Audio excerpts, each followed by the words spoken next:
سنو، یہ کہانی اس دور کی ہے جب مکہ کی گلیوں میں ابھی اسلام کی روشنی پوری طرح نہیں پھیلی تھی۔ یہ اس شخص کا قصہ ہے جسے بعد میں فاروق اعظم کہا گیا، جس کے قبول اسلام سے پہلے کے دور کی زندگی میں بھی ایک ایسی سچائی، ایک ایسی غیرت اور ایک ایسا ضمیر چھپا ہوا تھا جو بعد میں اسلام کے سائے میں کندن بن کر نکھر آیا۔ یہ قصہ ان روایتوں میں سے ہے جو صدیوں سے سینہ بسینہ سنائی جا رہی ہیں، ایک نصیحت آموز حقائق جو ہمیں یہ سکھاتی ہے کہ اللہ تعالیٰ جن دلوں کو ہدایت کے لیے چن لیتا ہے، ان میں ہدایت سے پہلے بھی کچھ ایسی نشانیاں موجود ہوتی ہیں جو صرف بصیرت والی آنکھ ہی دیکھ پاتی ہے۔ آئیے چلتے ہیں اس رات کی طرف جب حضرت عمر رضی اللہ عنہ، جو ابھی اسلام قبول نہیں کر چکے تھے، تجارت کے سلسلے میں مکہ سے باہر گئے ہوئے تھے۔ اس زمانے میں مکہ کے سردار اور تاجر اکثر تجارتی قافلوں کے ساتھ ملکوں کا سفر کرتے تھے، کبھی شام کی طرف، کبھی یمن کی جانب۔ حضرت عمر رضی اللہ عنہ بھی اپنے قبیلے کے معتبر اور باعزت تاجروں میں شمار ہوتے تھے۔ ان کی تجارت میں فطری طور پر ایک رعب، ایک غیرت اور ایک سختی موجود تھی جو ان کے قبیلے میں سب کو معلوم تھی۔ ایک مرتبہ حضرت عمر رضی اللہ عنہ تجارت کی غرض سے مکہ سے روانہ ہوئے، ساتھ ان کے ایک قریبی ساتھی بھی تھے جو ان کے ہر سفر میں ہمراہ رہا کرتے تھے۔ سودا سلف مکمل ہوا، سامان کا لین دین ہوا اور شام ڈلتے ہی دونوں واپسی کے سفر پر روانہ ہو گئے۔ راستہ لمبا تھا، ریت کے ٹیلوں پر سورج کی آخری کرنیں پھیل رہی تھی، اونٹوں کے قدموں کی چاپ کے سوا خاموشی چھائی ہوئی تھی۔ اسی خاموشی کے دوران حضرت عمر رضی اللہ عنہ نے اپنے ساتھی سے وہ بات کہی جو اس قصے کی بنیاد ہے۔ حضرت عمر رضی اللہ عنہ نے اپنے ساتھی کی طرف دیکھا اور کہا، جانتے ہو فلاں عورت جو ہمارے قبیلے کے قریب رہتی ہے، اس کے کام کاج سے واپسی کا وقت اب ہونے والا ہے۔ وہ عموماً اسی راستے سے گزرتی ہے اور اس کا ایک عاشق بھی ہے جو اس کے انتظار میں رہتا ہے۔ ساتھی نے تعجب سے پوچھا، پھر؟ حضرت عمر رضی اللہ عنہ نے آہستہ آواز میں کہا، میں سوچ رہا ہوں کہ آج اس بازار کی طرف جاؤں جہاں وہ عورت اپنے کام سے واپس آتے وقت اس عاشق سے ملاقات کرتی ہے۔ دیکھو تو صحیح معاملہ کیا ہے۔ یہ بات سن کر ساتھی خاموش ہو گیا، مگر حضرت عمر رضی اللہ عنہ کے چہرے پر ایک عجیب سی کشمکش تھی۔ ایک طرف نفس کی وہ کمزوری تھی جو ہر انسان میں کسی نہ کسی درجے میں موجود ہوتی ہے، اور دوسری طرف وہ فطری غیرت اور خودداری تھی جو حضرت عمر رضی اللہ عنہ کی سرشت میں رچی پڑی تھی۔ قافلہ آگے بڑھتا رہا اور سورج آہستہ آہستہ آفاق میں ڈوبنے لگا۔ مکہ کی حدود میں داخل ہوتے ہی حضرت عمر رضی اللہ عنہ نے اپنے ساتھی سے کہا کہ وہ اس بازار کی طرف چلے جہاں وہ عورت آتی جاتی تھی۔ رات گہری ہو چکی تھی اور راستے ویران ہونے لگے تھے۔ جب وہ دونوں اس مقام کے قریب پہنچے تو معلوم ہوا کہ بازار مکمل طور پر بند ہو چکا تھا، دکانوں کے دروازے مقفل، گلیاں سنسان اور فضا میں صرف رات کی خاموشی۔ حضرت عمر رضی اللہ عنہ ادھر ادھر دیکھتے رہے، نہ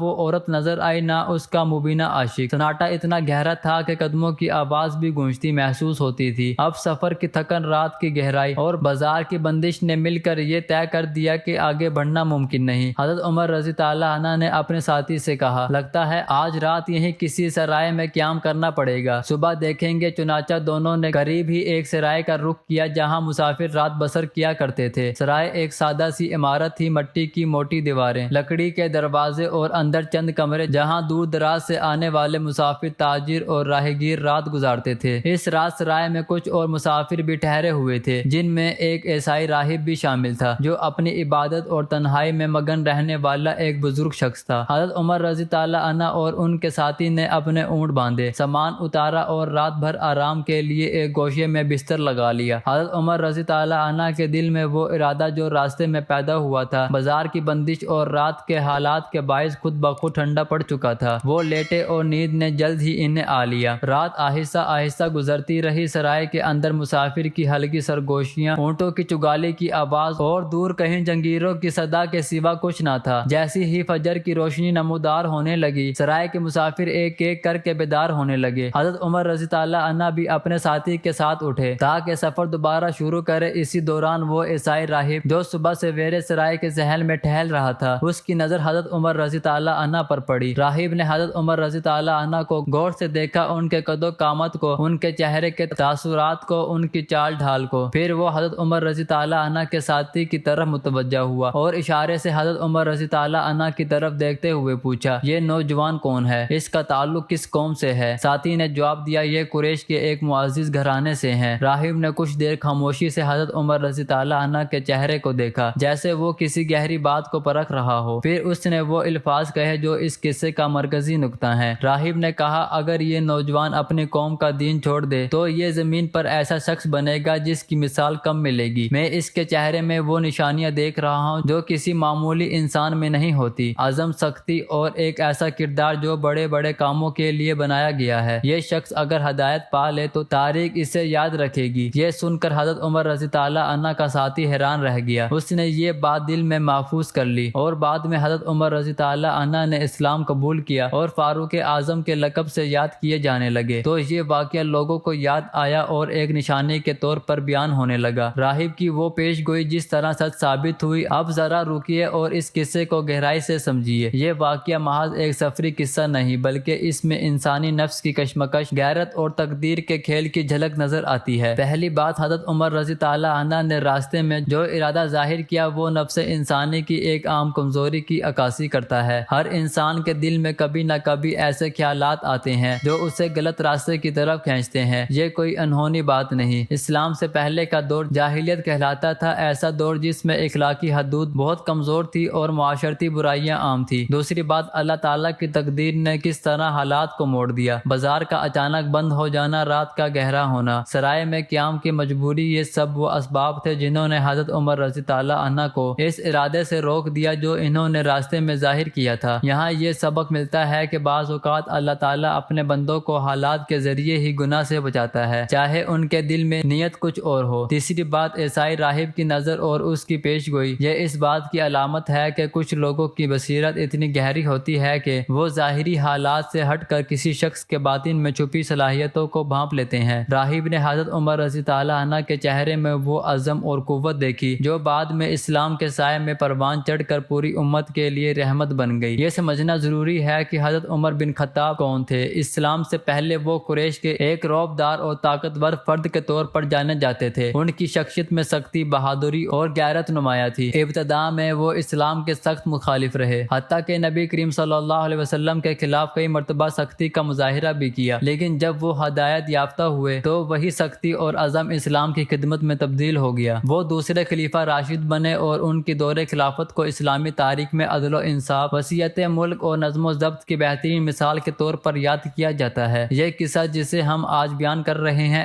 ایسی شخصیت کے اسلام سے پہلے کے دور کی ایک جھلک ہے، جہاں ہمیں معلوم ہوتا ہے کہ عظیم لوگوں کی زندگی میں بھی کمزوری کے لمحات آتے ہیں، مگر ان کے اندر موجود بنیادی خیر اور غیرت انہیں مکمل طور پر بھٹکنے نہیں دیتی۔ اس دور میں عیسائی راہب اکثر تجارتی راستوں کے قریب رہا کرتے تھے اور ان کے بارے میں مشہور تھا کہ وہ اپنی مذہبی کتابوں کے علم کی بنا پر آنے والے نبی کی نشانیاں پہچانتے تھے۔ تاریخ میں ایسے کئی واقعات ملتے ہیں جہاں راہبوں نے مکہ کے تاجروں کے قافلوں میں شامل نوجوانوں یا افراد کو دیکھ کر ان کے مستقبل کے بارے میں پیش گوئیاں کی۔ اسی طرز کا ایک مشہور واقعہ نبی کریم صلی اللہ علیہ وسلم کی بچپن کی شام کی طرف تجارتی سفر کے دوران بھی پیش آیا تھا، جب راہب بحیرہ نے آپ صلی اللہ علیہ وسلم میں نبوت کی نشانیاں دیکھی تھی۔ اسی روایت کی کڑی میں یہ قصہ بھی سنایا جاتا ہے جہاں ایک راہب نے حضرت عمر رضی اللہ عنہ کی شخصیت میں چھپی عظمت کو پہچان لیا۔ یہ ایک ایسی حکایت ہے جو نسل در نسل زبانی طور پر منتقل ہوتی رہی اور واعظین اور ذاکرین اسے نصیحت کے طور پر بیان کرتے ہیں۔ اب آئیے اس پورے قصے سے حاصل ہونے والے اسباق کو سمیٹتے ہیں۔ پہلا سبق، انسان کے دل میں کمزوری کے لمحات آ سکتے ہیں، مگر اللہ تعالیٰ اپنے فضل سے حالات پیدا کر کے بندے کو بچا لیتا ہے۔ ہمیں ایسے مواقع پر شکر ادا کرنا چاہیے جب غلط ارادہ پورا ہونے سے پہلے ہی رک جائے۔ دوسرا سبق، غیرت اور خودداری وہ صفات ہیں جو انسان کو گناہ سے بچا سکتی ہیں۔ حضرت عمر رضی اللہ عنہ کی فطری غیرت، چاہے وہ اسلام سے پہلے کی ہو، آخر کار ان کی بہترین اوصاف میں شمار ہوئی۔ تیسرا سبق، اللہ تعالیٰ جن لوگوں کو ہدایت کے لیے چنتا ہے ان میں پہلے سے ہی کچھ ایسی خوبیاں موجود ہوتی ہیں جو بصیرت والے لوگ پہچان لیتے ہیں۔ راہب کی پیش گوئی اس بات کی گواہی ہے کہ ظاہری حالات کچھ بھی ہوں، باطن کی روشنی چھپائے نہیں چھپتی۔ چوتھا سبق، یہ قصہ ہمیں یہ بھی سکھاتا ہے کہ ماضی کی کمزوریاں مستقبل کی عظمت میں رکاوٹ نہیں بنتی۔ حضرت عمر رضی اللہ عنہ کا یہ واقعہ ان کے اسلام قبول کرنے سے پہلے کا ہے، مگر ہدایت پانے کے بعد وہ اسلامی تاریخ کے عظیم ترین رہنماؤں میں شمار ہوئے۔ یہ ہر اس شخص کے لیے امید کا پیغام ہے جو اپنی ماضی کی غلطیوں پر شرمندہ ہو اور تبدیلی چاہتا ہو۔ تو دوستو، یہ تھا وہ قصہ جو تاریخ کے اوراق میں نصیحت آموز حکایت کے طور پر محفوظ ہے، ایک ایسی رات جس میں نفس کی کمزوری، تقدیر کا کھیل اور ایک اجنبی راہب کی بصیرت سب کچھ مل کر ایک ایسی کہانی بنتے ہیں جو ہمیں یہ سکھاتی ہے کہ اللہ تعالیٰ کی حکمت انسان کے وہم و گمان سے کہیں بڑھ کر ہوتی ہے۔ اگر آپ کو یہ قصہ پسند آیا ہو تو اسے آگے ضرور شیئر کریں تاکہ یہ نصیحت زیادہ سے زیادہ لوگوں تک پہنچے۔ ہمارے ساتھ جڑے رہیں مزید ایسی ہی تاریخی اور اخلاقی حکایتوں کے لیے۔ اللہ حافظ۔